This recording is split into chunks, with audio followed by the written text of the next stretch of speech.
pacto, o qué sucedió con aquellas familias de pacto que no les fueron bien, que fueron atribulados, atacados por las tinieblas. Y a veces nosotros como cristianos, usted dice, pero yo no le hice mal a nadie.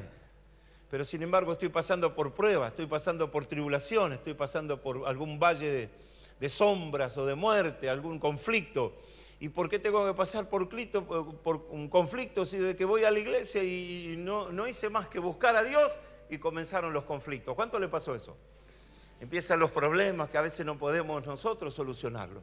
Pero mire lo que dice la Escritura. Vamos a abrir la Biblia, ¿está? Hechos 17. Comienza con un título bastante sugestivo, ya vamos a llegar ahí, que es el alboroto en Tesalónica. Hay un alboroto, déjeme decirle o ponerlo de esta manera, lo que significa alboroto. Definición de alboroto, dice, alude a la acción de trastornar, turbar, molestar, aturdir o alterar. Por lo tanto, un alboroto puede ser un desorden, un disturbio o una revuelta. El alboroto suele vincularse al griterío, a la bulla o al ruido. También significa motín, revuelta, sedición, disturbio, causar zozobra, intranquilidad y perturbación. Alboroto alude a la acción de trastornar, turbar, molestar, aturdir o alterar. Y yo puse acá, cuando Dios comienza a hacer algo y las tinieblas se sienten amenazadas, provocan alborotos. Se alborota el infierno cuando la palabra de Dios es predicada, se provoca un alboroto en las regiones celestes, en la tierra, en los demonios que están en las personas, se provoca una crisis, porque la palabra de Dios es predicada y cuando la palabra de Dios es predicada, tiembla la tierra. Y dice así, mire, pasando por Anfípolis y Apolonia, llegaron a Tesalónica donde había una sinagoga de los judíos. Y Pablo, como acostumbraba, fue a ellos y por 3 días de reposo discutió con ellos, declarando y exponiendo por medio de las Escrituras que era necesario, escuche esto, declarando y exponiendo por medio de las Escrituras que era necesario que el Cristo padeciese y resucitase de los muertos y que Jesús, escuche esto, a quien yo os anuncio, decía él, es el Cristo. Y algunos de ellos creyeron y se juntaron con Pablo y con Silas, y de los griegos piadosos gran número, y mujeres nobles no pocas. Entonces los judíos que no creían, teniendo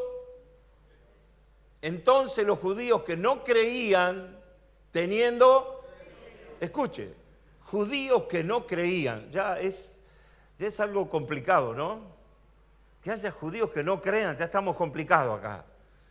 Judíos que no creían tenían celos, tomando, dice, consigo algunos ociosos, decirle, te están hablando, decirle al lado, hombres malos, mira dónde fueron a buscar, a los que tiraban piedra el otro día en la cancha de River por allá. Hombres malos y juntando una turba, alborotaron la ciudad, escuche, y asaltando la casa de Jasón, procuraban sacarlos al pueblo. Pero no hallándolos, trajeron a Jasón y a algunos hermanos ante las autoridades de la ciudad, gritando, estos trastornan el mundo entero, estos que trastornan, el mundo entero, también han venido acá. A los cuales Jasón ha recibido y todos estos contravienen, escuche, los cristianos, Pablo y Silas y Timoteo y un grupo de hermanos, dice que ellos contravienen los decretos del César, diciendo que hay otro rey, Jesús. Y alborotaron al pueblo y a las autoridades de la ciudad, oyendo estas cosas. Pero obtenida fianza de Jasón y de los demás, los soltaron. Inmediatamente los hermanos enviaron de noche a Pablo y a Silas hasta Berea. Y ellos, habiendo llegado, entraron en la sinagoga de los judíos. No, estos buscaban problemas en todos lados, ¿viste? Y estos eran más nobles, escuche, estos eran más nobles, más importantes que los que estaban en Tesalónica, pues recibieron, escuche esto, pues recibieron la palabra con toda solicitud, escudriñando cada día las Escrituras para ver si estas cosas que predicaba Pablo eran así. Así que creyeron muchos de ellos y mujeres griegas de distinción y no pocos hombres. Cuando los judíos de Tesalónica supieron que también en Berea era anunciada la palabra de Dios por Pablo, fueron allá y también alborotaron a las multitudes. Pero inmediatamente los hermanos enviaron a Pablo que fuese hacia el mar, y a Silas y Timoteo se quedaron allí. Y los que se habían encargado de conducir a Pablo lo llevaron a Atenas, y habiendo recibido orden para Silas y Timoteo de que viniesen a él, a Pablo, lo más pronto que pudiesen, salieron.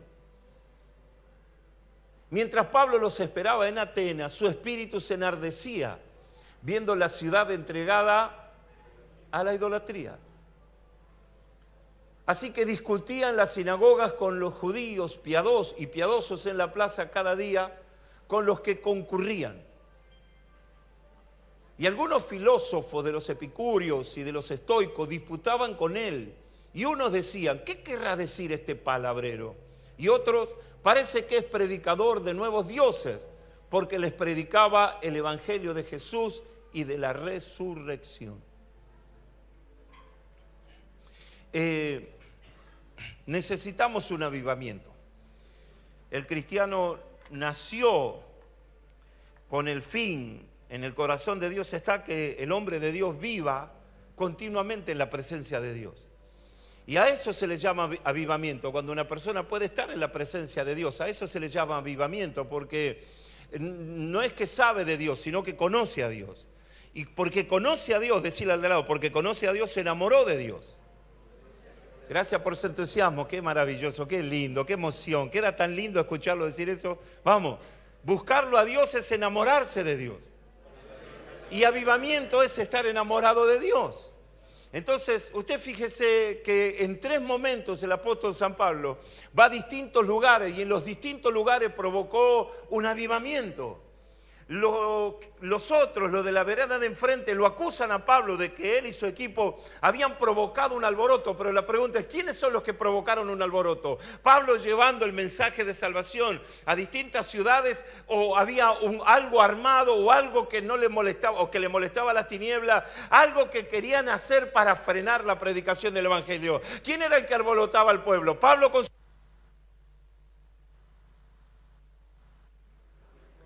algunas personas que no querían que el evangelio del reino llegara a esos lugares. Dice la escritura que en el primer lugar donde se juntan es en Tesalónica.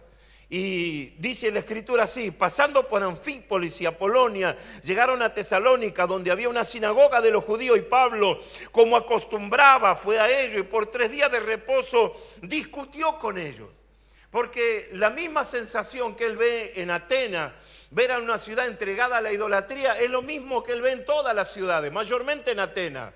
Pero en todos lados que iba, Pablo veía que la gente estaba subyugada a dioses paganos, a cosas mundanas, a demonios, a opresiones de todo tipo. Y lo que Pablo veía es lo mismo que veía Jesús cuando comenzó a recorrer las ciudades y aldeas. Ayúdeme a pensar. Dice Jesús que recorría las ciudades y aldeas, ¿y qué pasó? San Mateo capítulo 10 dice que él recorría las ciudades y aldeas. ¿Y qué pasó? Y vio la ciudad y vio a la gente que estaban dispersas como ovejas que no tenían pastor. ¿Se da cuenta? Así que ese mismo espíritu que había en Cristo también había en Pablo cuando recorría. No salía a tener viajes de placer. El otro día escuché una noticia donde un misionero va a una isla de la India y el chico se sacaba selfie, estaba todo bien, no estudió, me parece, a dónde iba, no se interesó por saber las costumbres de ese lugar, así que agarró su kayak, el celular que no falta, el kayak, los remos, y empezó a irse hasta la isla. Y cuando llegó a la isla le dice, me llamo Gabriel y te amo, y también Jesús te ama. La respuesta a eso fueron como 3 flechas que le pegaron en el corazón. Ahí terminó la historia del misionero. La pregunta es, ¿Dios quería la muerte de ese misionero? ¿No será que ese misionero tomó todo a la ligera? ¿No será que ese muchacho más era por sacarse una selfie? Porque no lo matan por Cristo, lo matan por negligente. No es que lo agarran y lo llevan al tribunal de los ancianos, lo juzgan en la tribu porque predicaba a Cristo y porque le decían ellos si negaba a Cristo iba a quedar con vida, pero si no negaba a Cristo lo iban a matar. Nada de eso sucedió. Fue pura y exclusiva negligencia de ese muchacho que quiso hacer un acto heroico y murió por, no sé cómo explicarlo. No sé cómo explicarlo. Espero que usted me entienda mi silencio. Lo distinto es este hombre. Este hombre fue enviado por el Espíritu a las ciudades. Iba a las ciudades y en las ciudades no se quedaba callado. Y en las ciudades anunciaba a Cristo, porque lo que quería provocar este hombre en las personas, dígale al de lado, es un avivamiento. Gracias por su entusiasmo. Un avivamiento. Otra vez vamos de atrás. Un avivamiento. Porque los veía que estaban muertos en sus pecados, en su idolatría, en sus hábitos y costumbres. Profesaban conocer a distintos dioses, pero caían de rodillas ante el pecado y no conocían a Dios. Y llegaba Pablo, ¿y qué quería? Anunciar el Evangelio. Dice, por 3 días les predicaba. ¡Wow! 3 días, mire la pasión de ese hombre. 3 días predicando a Cristo. Y dice que predicaba el Evangelio de Jesús y de la resurrección. Algo que no todos sabían, no todos querían creer. Pablo sabía, sin estar con Cristo, Pablo sabía muy bien quién era Cristo. La pregunta es al de lado, ¿sabés quién es Jesús? Hablamos de Jesús, predicamos de Jesús, edificamos iglesia con el nombre de Jesús, hacemos actividades y anunciamos a Jesucristo, pero ¿dónde radica el conocer a Jesucristo? ¿Hablar solamente de Él o vivir vidas transformadas?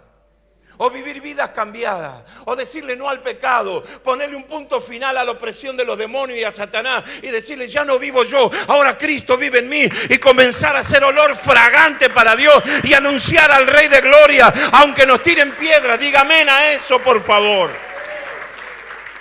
Así que dice la Escritura más adelante, dice declarándoles y exponiéndoles por medio de las Escrituras que era necesario que el Cristo padeciese y resucitase de los muertos, y que Jesús, a quien yo anuncio, decía él, es el Cristo. No tenía otro llamamiento de que abrirle los ojos a la gente.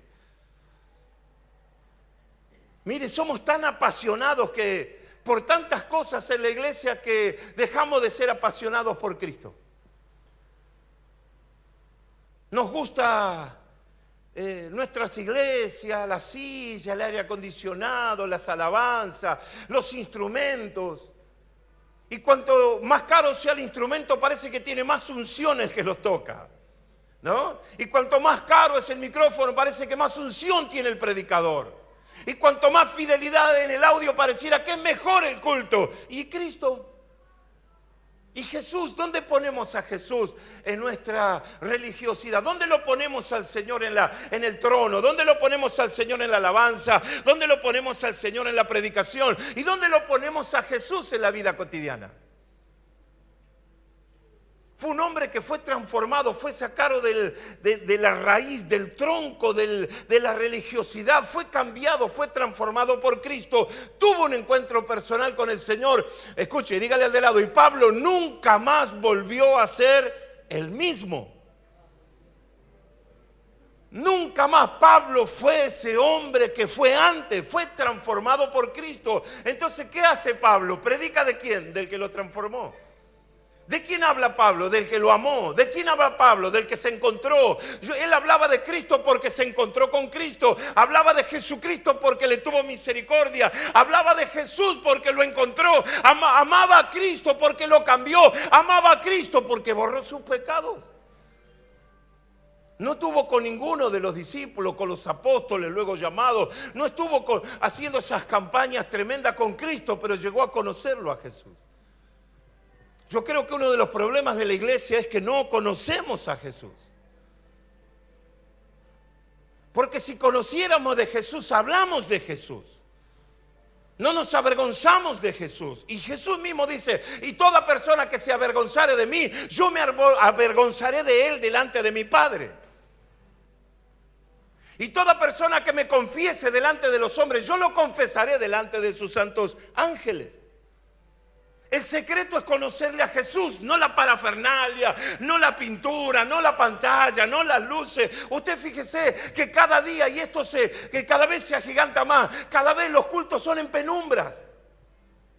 Me darán todas las explicaciones, que la luz, que la tele, que la pantalla y que no sé cosa. Tenemos más cuidado de la señal que emitimos, tenemos más cuidado del canal que usamos, tenemos más cuidado si es de YouTube o de Instagram,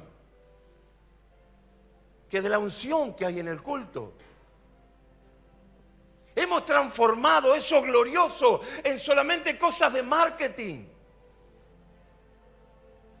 La iglesia es linda si tiene mejor audio, la iglesia es linda si hay penumbra, la iglesia es buena si hay humo, la iglesia es linda si hay luces de colores, la iglesia es buena según el ritmo de música que canten. Y nos olvidamos de Jesús. Y propóngase a pensar entre un recital y un estudio bíblico. ¿A dónde va la gente? A un recital. En un recital donde no te forman. Se elige un recital en vez de un estudio bíblico. Yo me acuerdo cuando era chico iba a Little Park. Mire, ya me descubrió la edad, ¿no? Ay, mamá. Y sabe, había un arco, y había que, la cuestión era que era una pelota bastante pesada, que había que, el que daba vuelta un muñequito, que era un muñequito así, que era un muñeco de goma, había que pegarle, y si usted lograba tumbar al muñeco se recibía un premio. ¿Qué va a tumbarlo si tenía como 25 kilos en cada pie? Entonces le pegaba al muñeco y el muñeco hacía y se volvía a estar. Y por más que quiera tumbarlo no podía porque el peso estaba en sus pies. Entonces yo digo, ¿dónde está el peso? ¿Dónde está la raíz? ¿Dónde está el fundamento? ¿Dónde se colocan los cimientos? Decirle al lado, preguntarle, ¿dónde se colocan los cimientos? ¿Arriba o abajo? ¿Y por qué cree que la Biblia dice todo aquel que edifique su casa sobre la arena? No, van a sobrevenirle cosas y el edificio no podrá soportar, no soportará la tentación, no soportará la presión, buscará el evangelio cómodo, buscará el evangelio a su medida, buscará un evangelio de excusas, porque está en la arena. Hoy no porque tal cosa, mañana no porque tal otra, pasado no porque así, pasado no porque asaz. Y la cuestión es que sacamos a Jesús. Ya no hay tantas vidas transformadas. Ya no hay un apasionamiento por Cristo. Y hay una advertencia. Hay una advertencia en las Escrituras. Y dice así, con respecto al primer amor. No me acuerdo muy bien. ¿Cómo es que dice con respecto al primer amor? Ayúdeme a ver cómo es. Y aquí tengo algo. Le habla a la iglesia. No le habla a un grupo de tirapiedra ahí que andaban por Núñez. No. Le dice a la iglesia. Le dice, aquí tengo algo contra ti. ¿Contra quién tiene algo Dios? Vamos otra vez. ¿Contra quién tiene algo Dios? ¿Contra quién tiene algo Dios? Contra mí. ¿Por qué razón usted cree que dice que cuando estemos delante de Él, Él nos conocerá o no nos conocerá? Si tengo el Espíritu de Cristo, me conocerá. Y si no tengo el Espíritu de Cristo, no me conocerá. Lo que saldrá de su boca será, no os conozco. No tengo identidad en ustedes, quiere decir. No me pude reproducir en ustedes. No pude reproducir mi espíritu en ustedes. No pude trasladar el espíritu de mi mente a su mente. No pude transferir mi corazón a su corazón. No los conozco. No sé quiénes son, pero ¿cómo? Entonces, la confesión de Jesús. ¿Por qué cree que Pablo discutía? ¿Por qué cree que dedicó 3 días de su vida? Lo único que no podemos recuperar el tiempo, y este hombre invirtió su tiempo buscando almas a quien salvar. Pero no quería cometer el error que otros cometieron con él, de llenarlo de conocimiento intelectual. Él no quería que el intelecto se desarrolle solamente, sino que cada uno pueda tener una experiencia personal con Jesús. Por eso él mismo dice, cada uno mire cómo sobreedifica. Él venía y les predicaba a Cristo y le dejaba la responsabilidad a cada uno para que cada uno edifique según la fe que tenía. Por eso el texto, cada uno mire cómo sobreedifica. Yo como perito arquitecto pongo el fundamento. Yo como perito arquitecto le hablo de Jesús. Yo como perito arquitecto le hablo que Él es el Cristo, que Él es el ungido, que Él es el Mesías. Yo como predicador del Evangelio pongo el fundamento para que ustedes crean, pero la casa la tienen que edificar ustedes. Al edificio, a su propio edificio lo tienen que edificar ustedes. Y el edificio será con el material que ustedes quieran. Por eso cuando yo vine a Cristo y me hablaban de esto, automáticamente me acordé del cuento de los 3 chanchitos. ¿Se acuerdan del cuento de los 3 chanchitos? Y sopló, y dice que vino el lobo, y sopló, y la casa del chanchito se cayó porque era de cartón y qué sé yo. Pero cuando fue al otro hermano que edificó su casa sobre ladrillo, con ladrillo, dice que vino el lobo y ¿qué pasó? Y sopló, pero su casa, decirle al de lado, pero su casa no se cayó. Cuando decimos que alguien cae en pecado, ¿qué estamos queriendo decir? ¿O qué se dice? ¿O qué se quiere enseñar cuando alguien dice cayó en pecado? Quiere decir que su edificio se cayó. Quiere decir que su vida espiritual colapsó. Quiere decir que fracasó. Vamos otra vez. Versículo 3. Dice, y algunos de ellos creyeron. Y los que se creen, el versículo 3. Perdón, el 4. Versículo 4. Escuche, dice, y algunos de ellos creyeron. Y los que creyeron, ¿qué actitud tuvieron? Se juntaron. Se juntaron. Y ahí se provocó una sociedad. ¿Te puedo tomar de la mano? Sí, por supuesto. Oh my God. No sé, estaré corriendo algún tipo de peligro. No queda bien que estemos saliendo por la tele, ¿no? ¿Qué van a pensar? Se me están ocurriendo cada cosa tuya. A mí no se me está ocurriendo nada. No se te ocurriendo nada. Dice que Pablo les predica y los que creyeron se juntaron. ¿Sabe que se formó ahí? Se ha formado una pareja, ¿no? Diría. ¿Sabe que se formó ahí una unidad? ¿Una qué? Una alianza. Gracias, ahora puedes sentarte, tu chilota. Ya hiciste lo tuyo.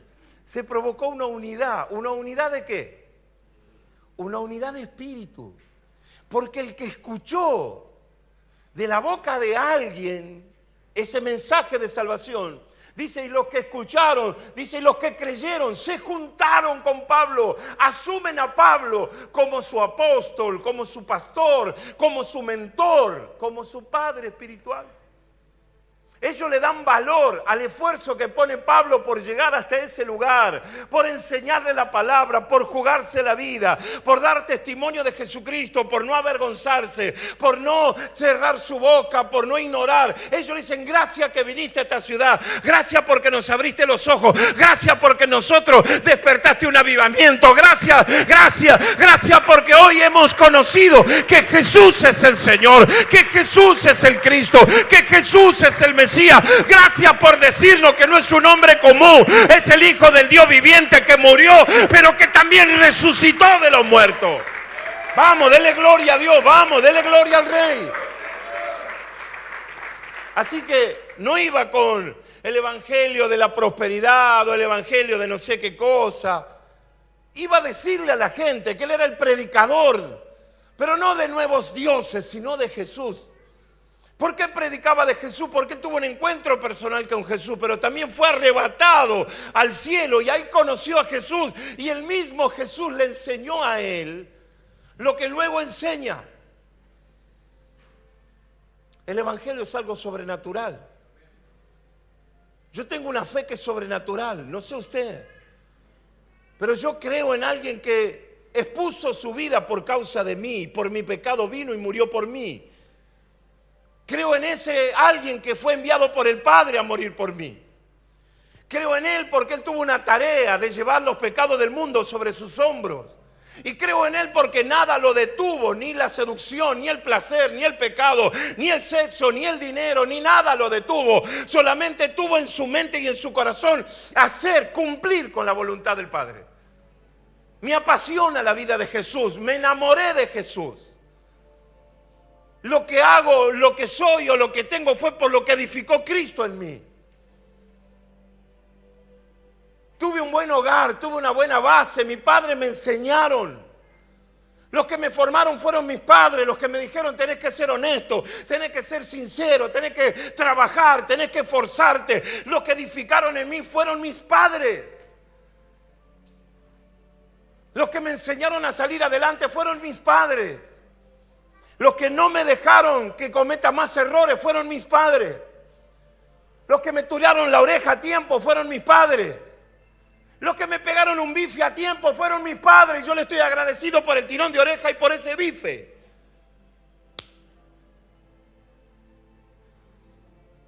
Los que enderezaron mis caminos fueron mis padres. Y llegué a Cristo. Y me tomó en sus brazos. Y edificó sobre mí lo que ya mis padres me habían fundamentado. El Señor edificó sobre todos esos fundamentos que edificaron mis padres en mí.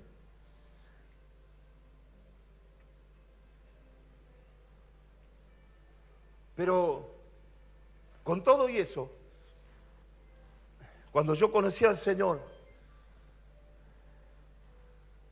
yo amaba los mensajes de los predicadores que hablaban de Jesús. No me importaba mucho Pablo, no me importaba mucho Pedro, pero sí me importaba que me hablen de Jesús. Y en los evangelios, me comía los evangelios. Ver a Jesús andar, caminar, liberar, sanar, echar fuera demonios. ¡Wow! Decía, este evangelio es sobrenatural, es poderoso. Y a medida que yo iba creciendo, me iba enamorando cada vez más de las Escrituras.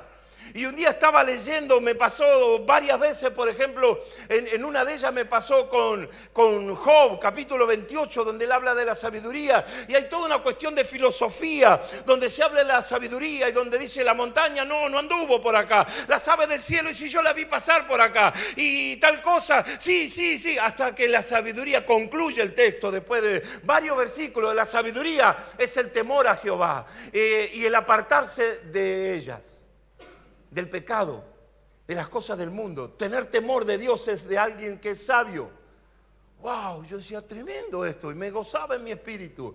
Luego me alegré cuando leí la historia de Esther y de cómo Amán había preparado toda una cosa para Mardoqueo, para castigarlo. Y usted ve cómo Mardoqueo termina siendo exaltado por Amán, y cómo Amán cae en la trampa y él va delante del carro y proclamándolo a Amán como alguien importante en el reino, y cómo luego él se ahorca en la misma horca que él preparó para ahorcar a Mardoqueo.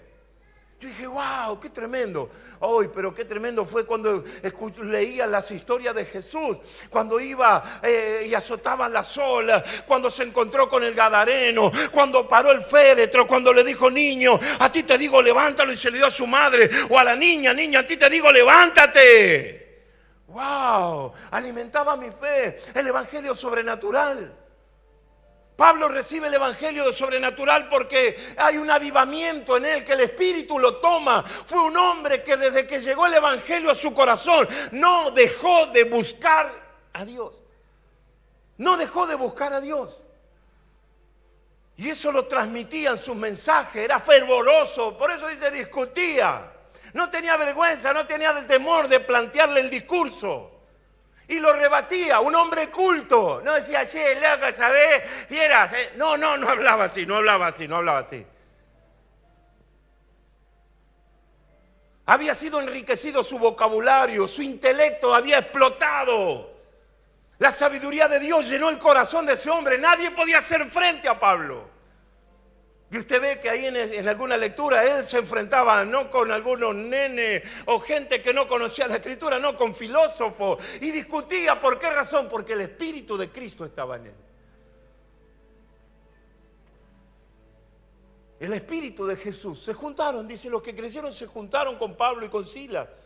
Y dice que de los griegos piadosos creyeron un gran número y de mujeres nobles no pocas. ¿De qué estamos hablando acá? De avivamiento. Ellos descubrieron que hay un Cristo poderoso. Ellos descubrieron que fueron alumbrados. Ellos descubrieron que esa noche se hizo de día, que la ignorancia fue reprendida, que el vacío en su corazón se llenó con Jesucristo el Señor, que el Señor llenó todo el corazón y creyeron en Él.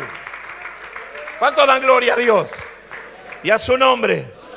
Que dice que hicieron, creyeron en Él. Versículo 5. Acá se empieza a complicar la cosa. Entonces los judíos que no creían, siempre que hay un avivamiento, alguien es levantado por la tiniebla. Así como Pablo fue levantado por el Espíritu para provocar un avivamiento, en este caso en Tesalónica. Los que no creen, hay una sentencia sobre los que no creen. De los 12, uno no creyó y la sentencia cayó sobre él. Cuando Jesús dice, esta noche uno de ustedes me ha de traicionar o me ha de negar, se miraban así como diciendo, y ellos a Jesús le decían, ¿seré yo? Hasta dudaron de su testimonio. ¿Seré yo, Señor? ¿Seré yo, Señor? ¿Seré yo, Señor? Decían los discípulos. Y él le dice, le tira una palabrita así entre labios. El que moje su mano conmigo. El que tome pan en su mano y moje conmigo. Ese es el que me ha de entregar. Y la Biblia dice que Satanás andaba como león rugiente buscando a ver a quién almorzar o cenar, ya era cenar, a quién se lo iba a comer.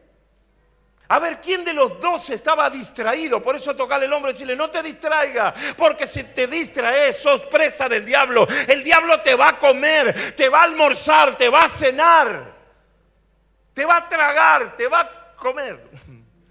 Entonces dice que Satanás andaba buscando a ver quién de esos 12 o a quién de esos 12 iba a usar para levantarse contra Cristo.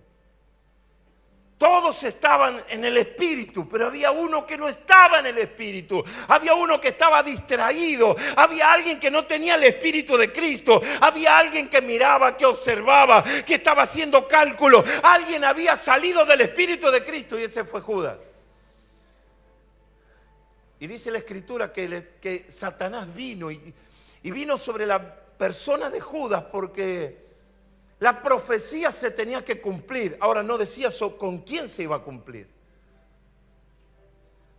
Toda persona que se distraiga, toda persona que no tenga un encuentro personal con Cristo, toda persona que no sepa qué es lo que está haciendo con su fe,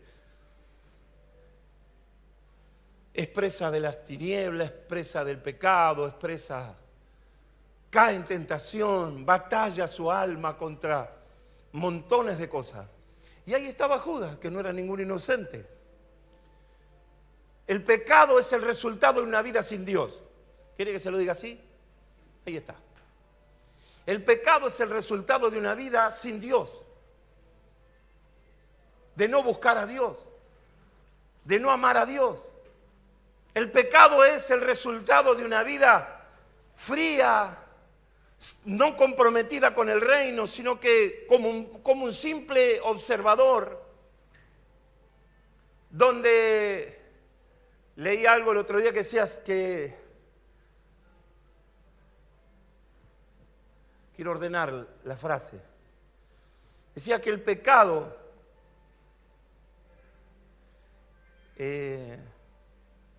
ya es más parte de la psicología de la gente que no necesita arrepentirse del pecado, sino que necesita un tratamiento, algo así. Claro, que el pecado es una enfermedad por la cual necesita un tratamiento, pero no arrepentimiento. Y eso sigue creciendo hoy, es un error. La gente dice cometió un error, no dice cometió un pecado, cometió un error. Cometió un error. Ahora ese hombre, dice en la Escritura que Esos judíos que no creyeron, y es discordante la frase esa. ¿Cómo puede haber personas que con una historia con Dios no crean? Después de tantos fracasos, después de tantas cosas que le ocurrieron, que no crean. En eso se transforma la gente religiosa. En que hacen un mundo, ¿se acuerdan? Hacen un mundo de lo que ellos creen. Y cuando se chocan con la realidad del mundo se hace así de chiquitito. Mira el fruto de los que no creen. Usted ve el fruto del que cree, Pablo. Un hombre forzado que busca ganar almas para Cristo y provocar avivamiento por donde va. Y ahora, mire el fruto de los que no creen. Hay un pleno avivamiento en Tesalónica y se juntan los que no creen.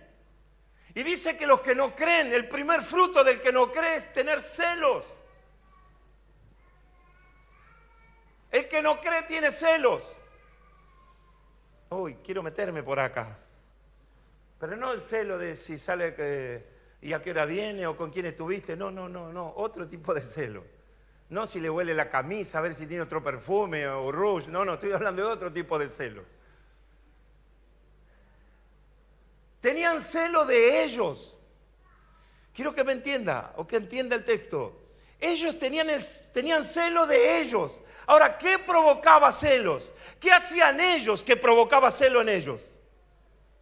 ¿Qué tenía ese grupo de gente que ellos no tenían? ¿Qué vida llevaban ellos que ellos no podían llevar? ¿Cuál era la evidencia? ¿Qué cosas practicarían? Que tenían celo de ellos. Mire, tal vez usted no se valora mucho a usted mismo, pero la paz que usted tiene no la tiene otro. Tal vez me hable de su problema y de su problema y de su problema y me gaste tiempo hablándome de su problema. Pero lo que la gente ve de usted no está viendo problema, está viendo cómo usted está sobrellevando esa crisis aún con problema, sin desaforarse, sin hacer escándalo, sin hacer alboroto, sin tirarse los pelos y golpearse la cabeza contra la pared. Si a mí me estaría pasando lo que me le pasa a usted, estaría pegándome la cabeza contra la pared. Bueno, no se la estaban pegando la cabeza contra la pared. En medio de la crisis, su espíritu estaba fuerte, estaba seguro. Veían que la vida de Pablo, veían que la vida de los que estaban con Pablo, aunque los amenazaban, ellos estaban cerrados en Cristo. No había fisura, su fe era total, absoluta, su confianza era así. La paz se notaba en su rostro, el amor lo conocía por la mirada.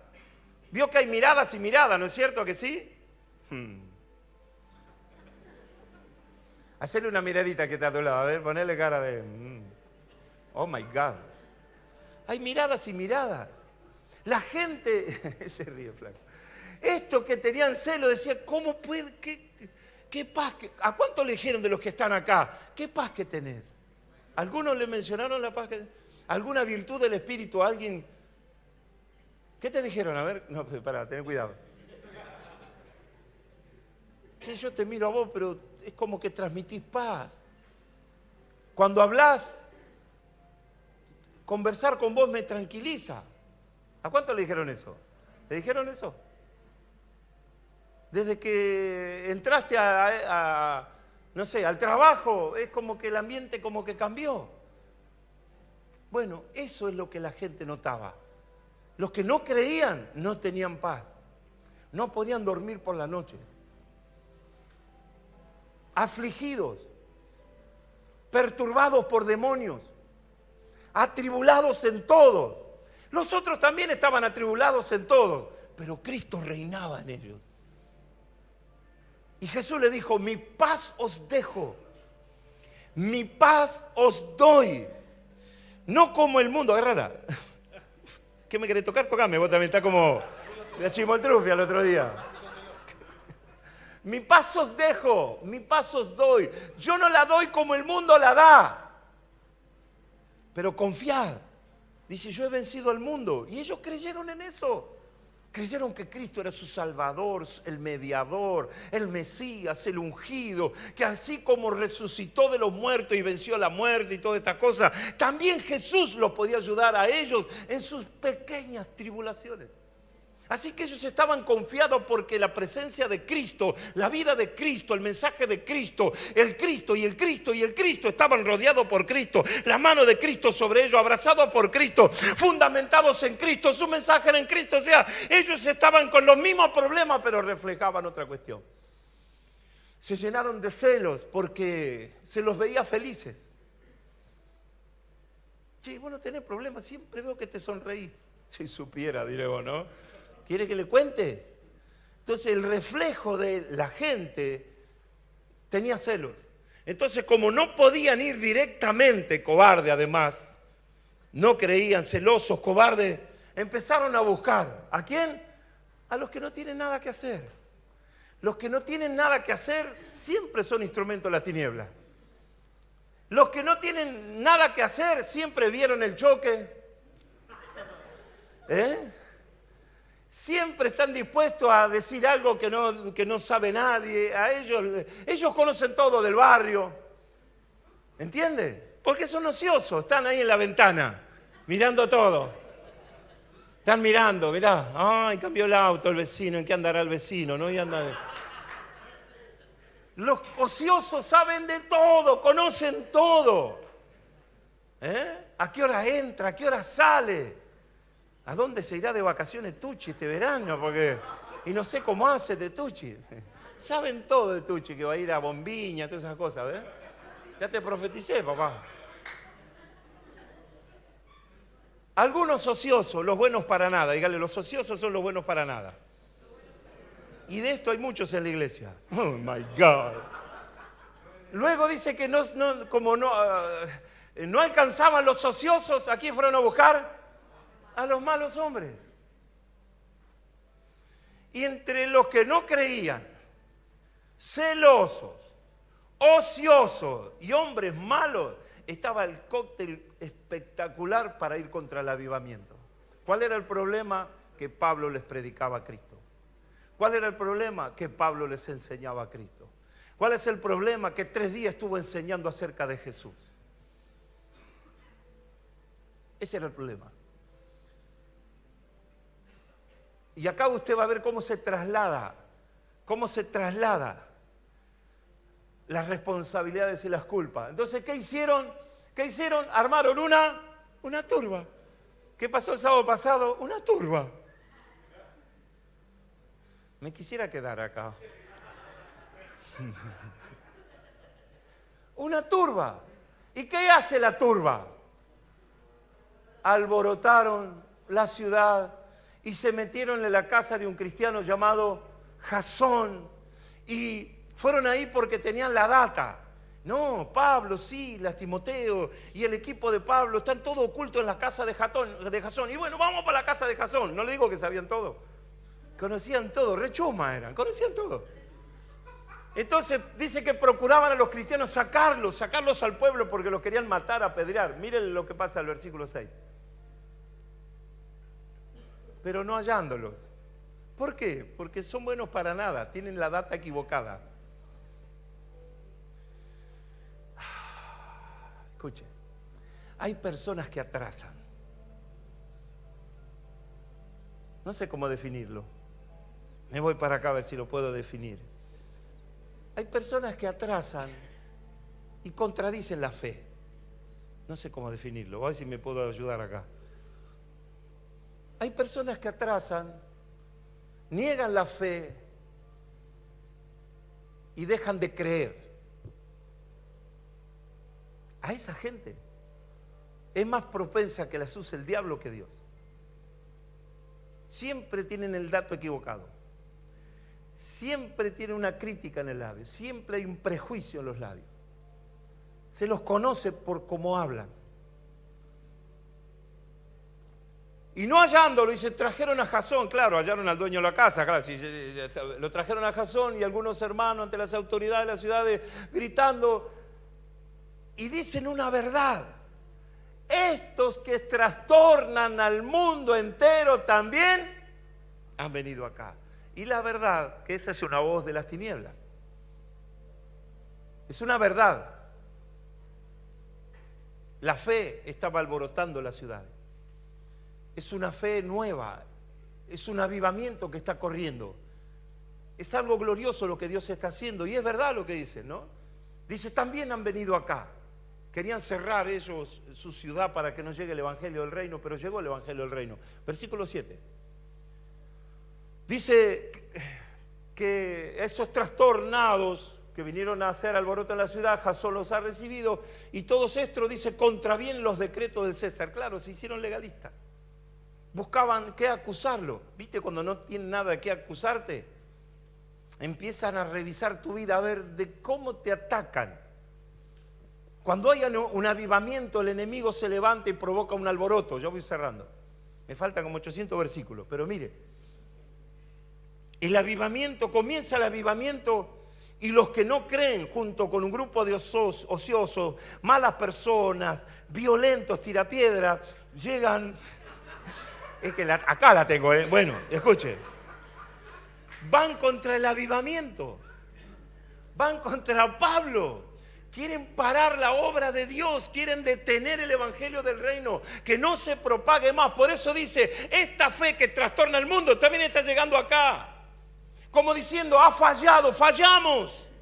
Y Dios se nos metió por la endija, por la ventana, entró por la puerta. No sabemos, pero Dios se metió. Eso es avivamiento, cuando Dios entra y empieza a trastornar y a quebrantar y a reprender las tinieblas. Hay una explosión de fe. Cuando Dios empieza a hacer algo, nadie lo puede parar, nadie lo puede detener. Cuando Dios tiene propósitos en una ciudad, Dios necesita hombres que se levanten a tomar lugares, ciudades, barrios, casa, familia, que tomen las células. Las células tienen que ser una explosión. Las células tienen que estar en un avivamiento. Las células te tienen que multiplicar. Las células tienen el gen de Dios. Las células tienen el ADN de Dios. Hay una explosión.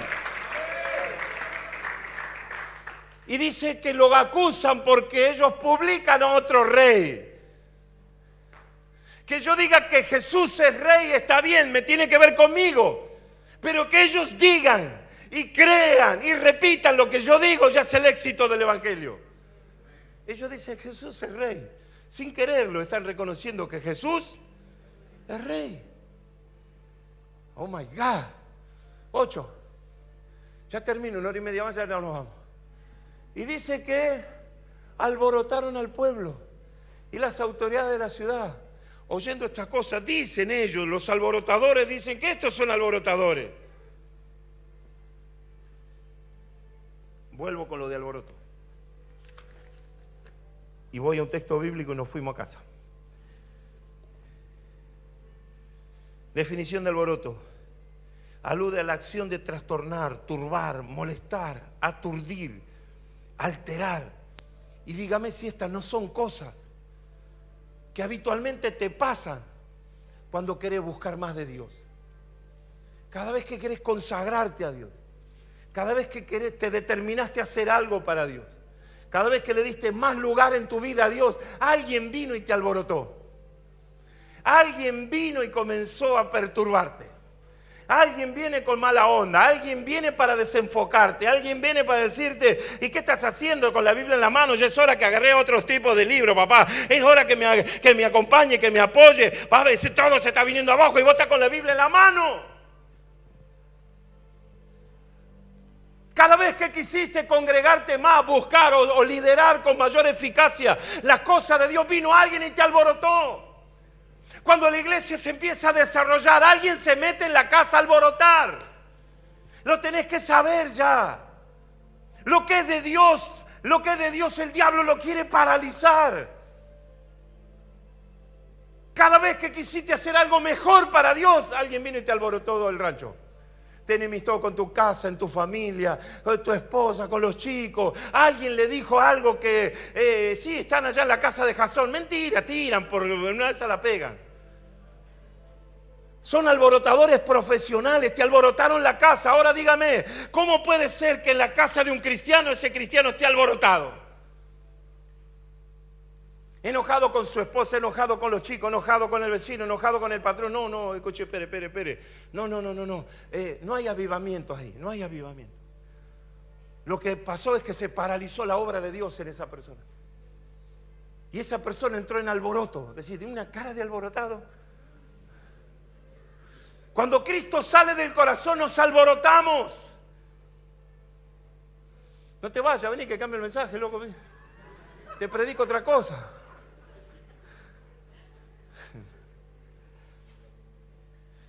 Por lo tanto, un alboroto puede ser un desorden, un disturbio, una revuelta. Hay pleno gozo, hay pleno avivamiento. Las células explotan, los líderes crecen. Son llamados a nuevos desafíos. Pero hay algo que empieza a darse vuelta en los aires. Hay algo que al diablo no le gusta. Hay algo que el diablo no quiere, que el centro cristiano, visión mundial, el Shaddai explote. Entonces empieza a buscar a los ociosos. Entonces empieza a buscar a los turbulentos. Entonces empiezan a buscar a los que no hacen nada.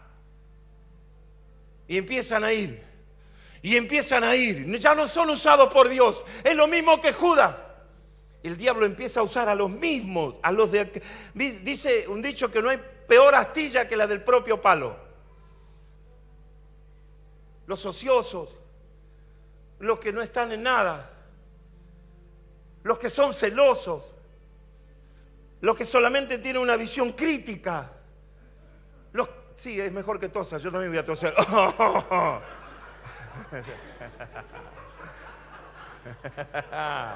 Nunca más oportuna esa tos. Dios habló ahí, ojo, oh my God. Sí. Que levante la mano el profeta. Escuche. Oh, ya me fui el mensaje. Escuche. Nadie te puede parar, decile. Nadie te puede parar. Vamos, no estamos creyendo. 4 o 5 creyeron acá, vamos. Nadie te puede parar. Con Cristo nadie te puede parar. Con Cristo nadie te puede detener. Cristo es la fuerza, es tu motor. Cristo es el que te levanta si estás caído. Cristo es el que te pone sobre una roca. Cristo es el que te cambia. Cristo te da fuerza.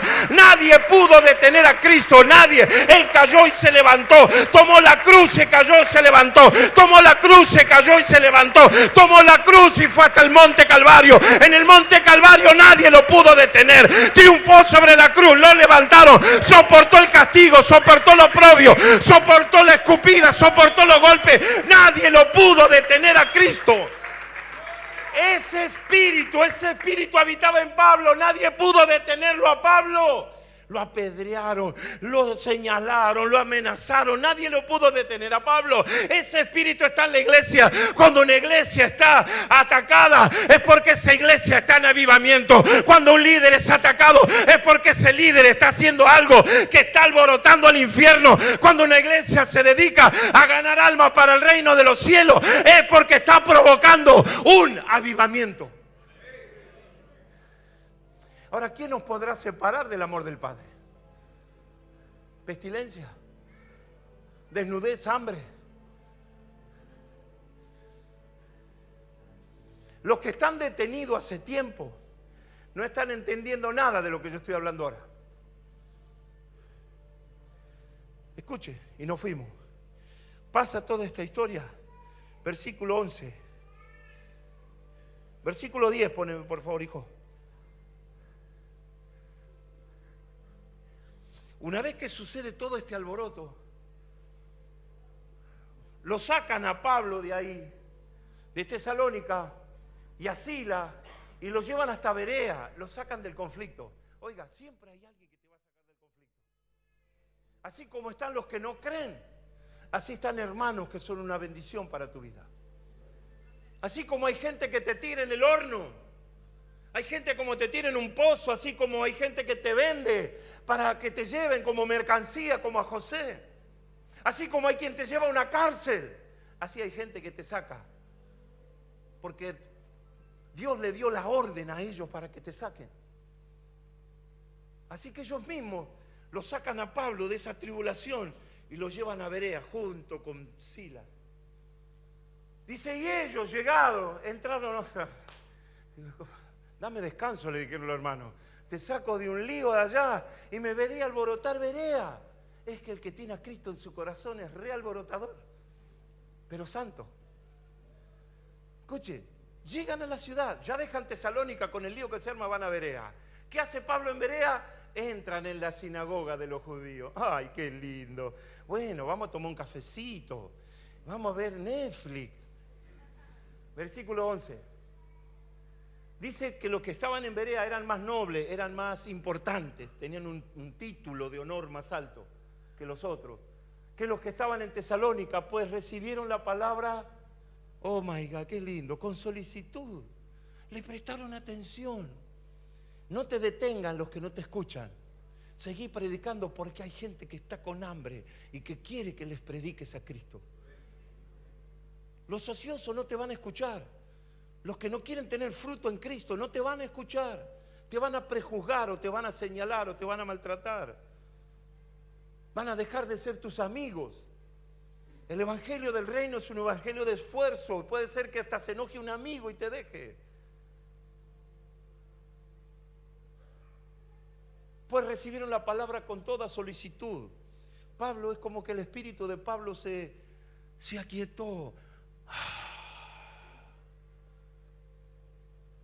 Dice que la gente en Berea empezaron a escudriñar cada día las escrituras para ver si estas cosas eran así. Lo que sostiene un avivamiento es el poder de las escrituras.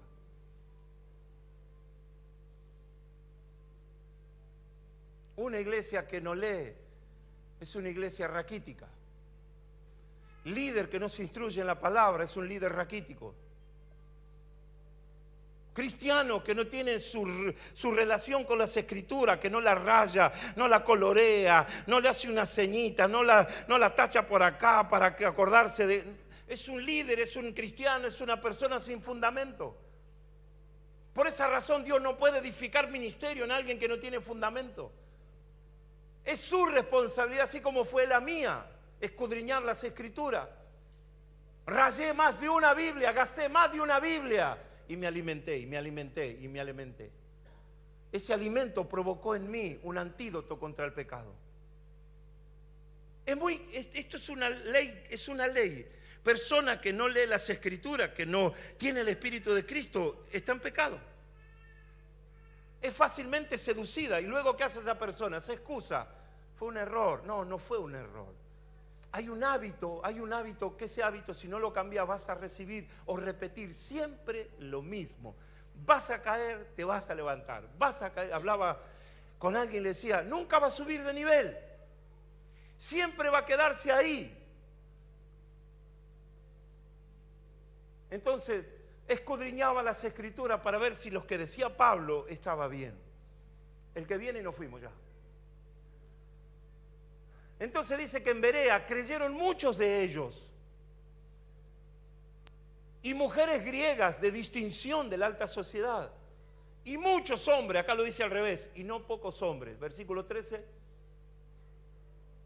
Cuando los judíos de Tesalónica supieron que el avivamiento había dejado Tesalónica y el avivamiento llegó a Berea, y que en Berea era anunciada la palabra de Dios por Pablo, ¿qué pasó? Fueron allá. Fueron a hacer lío, fueron a alborotar. Ya cierro la Biblia. No tener problemas no quiere decir que se está bien con Dios. El que quiere estar bien con Dios va a estar mal con alguien. Por eso dice, no se puede servir a dos señores, porque amará a uno y aborrecerá al otro. Entonces, es una decisión.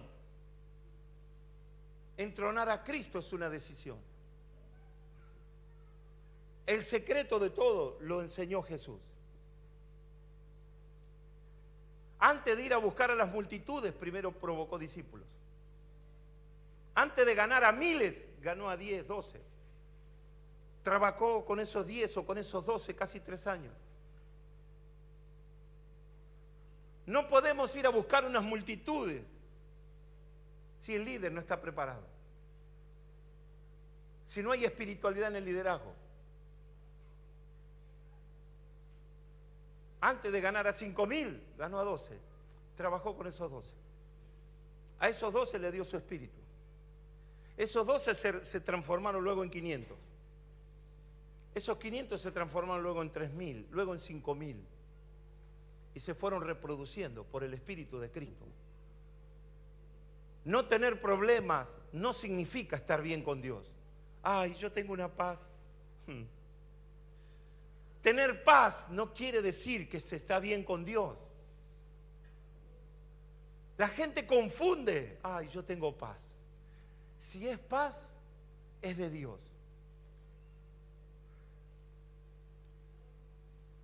Hay conceptos de teología que a veces yo no los entiendo. Hay irresponsables que tienen paz. Irresponsables que tienen paz.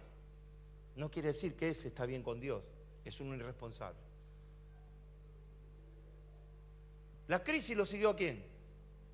¿Quién era el que provocaba avivamientos? Pablo y su equipo. ¿Quién era la amenaza para las tinieblas? Pablo y su equipo. ¿Qué provocaron en Tesalónica? Un tremendo avivamiento. ¿Y qué pasó en Tesalónica también? Vino la crisis, la persecución de los ociosos, de los que no creían, de los malos hombres. Y empezaron a perseguirlo a Pablo. Entonces lo sacaron los hermanitos, lo llevaron a Berea. ¿Y qué pasó en Berea? Se convirtieron un montón de gente. Y el diablo que dijo, ahí te lo tengo que parar de alguna manera. Otra vez el ocioso, otra vez celoso, otra vez los malos hombres. Se enteraron que en Berea había un avivamiento. ¿Y a quién lo mandó? ¿A dónde fueron? Fueron a Berea. Y entró en Berea y entró la tribulación a Berea. Y empezó la confusión. ¿Será que me equivoqué? ¿Será que Dios? ¿Será que yo? ¿Será que tú? ¿Será que Él? Y empezó una crisis.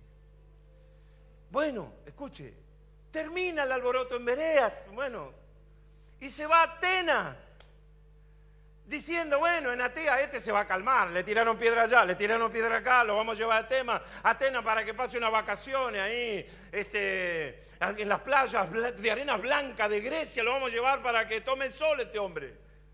No, se provocó otro alboroto en Atenas. Y lo que dice las Escrituras, para que se cierre el mensaje, es que cuando él pasaba, dice que veía la ciudad entregada a la idolatría y su espíritu se enardecía. Su espíritu se enardecía. Eso es lo que habla de un hombre de Dios, es que uno se llena hasta de impulsos por convertir, por predicar, por dar testimonio. Ese no tiene paz porque continuamente está siendo acechado por el enemigo. Tiene paz en él, pero no deja de servir a Dios.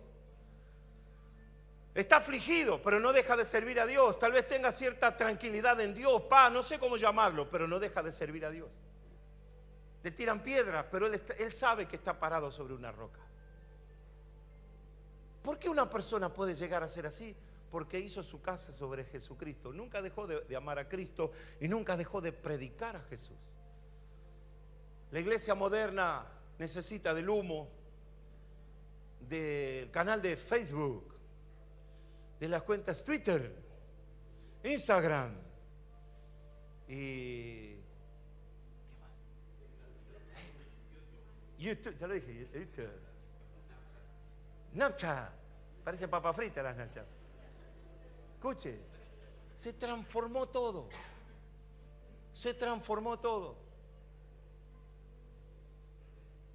Si una persona no sabe qué es adulterio, está perdiendo tiempo. Si una persona no entiende qué es fornicación, está perdiendo tiempo. Si una persona no se da cuenta que mentir es pecado, está perdiendo tiempo. Cristo en mí es esperanza de gloria. ¿Con quién me identifico? Con Cristo, a quien amo a Jesús. Pero pastor, es que la globalización, es que todo, y bueno, sí, está bien. ¿Qué quiere que le diga? Cada uno debe creer en lo que quiere creer, porque en definitiva la eternidad la ganará cada uno o la perderá cada uno. En la casa de mi Padre, dijo Jesús, muchas moradas hay. ¿Sabe qué le dijo a los discípulos?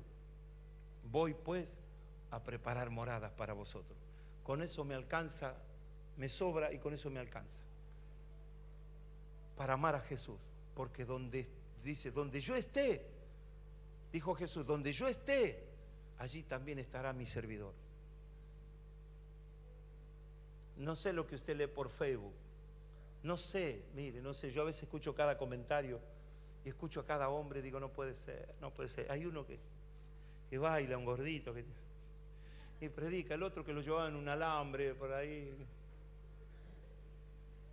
¿Quiere que le diga algo? El pastor Luis me mandó un mensaje. Hay una presión muy fuerte en Brasil y habitualmente los pastores se están suicidando.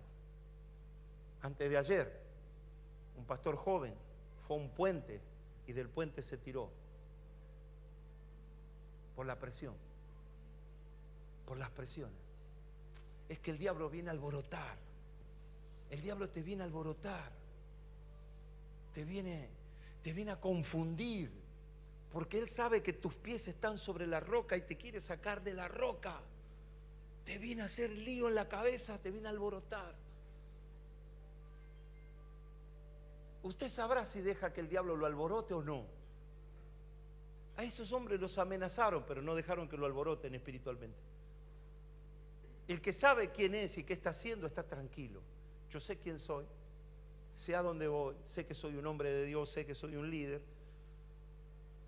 Pongo mis ojos en Cristo, camino con Él tranquilamente y cuando venga algún alborotador en mí no va a hallar lugar. Porque aprendí a defenderme.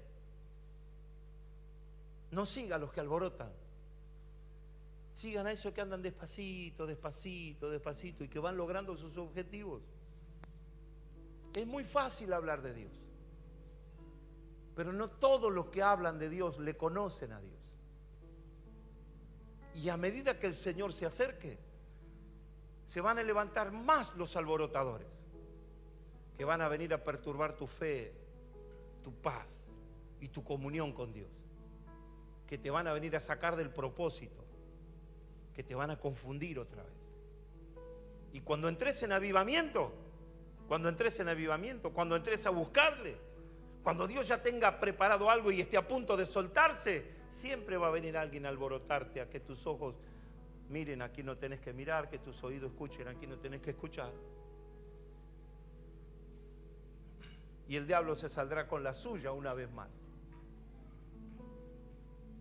¿Sabe quiénes son los peores enemigos de los cristianos?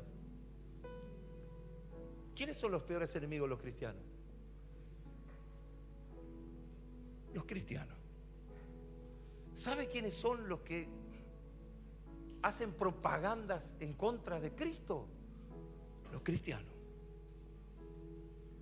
¿Sabe quiénes son los que matan a los heridos en el pueblo cristiano?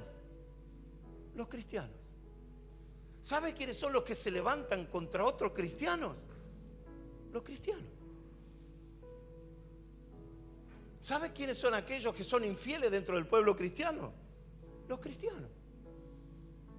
Y después lo solucionan todo yéndose a otra iglesia, como diciendo, como allá no me conocen, no saben quién soy, se mezclan en la multitud, pasan desapercibidos hasta que vuelve a florecer los celos, el mal corazón y otra vez la boca y otra vez los pensamientos y otra vez a lastimar gente y otra vez a criticar gente. Termino, dice, vosotros no aprendisteis así de Cristo. Por eso Pablo predicaba a Cristo y no quería predicar otra cosa que a Cristo y a este crucificado. Tiene un mensaje lo de Pablo, porque yo predico a Cristo y a Cristo crucificado, quiere decir al que venció, al que se negó y al que lo entregó todo. Cuando el Señor venga a buscar una iglesia, va a venir a buscar una iglesia que escudriñe, que reciba la palabra, que la lea, que sea sabio, que esté en un avivamiento personal.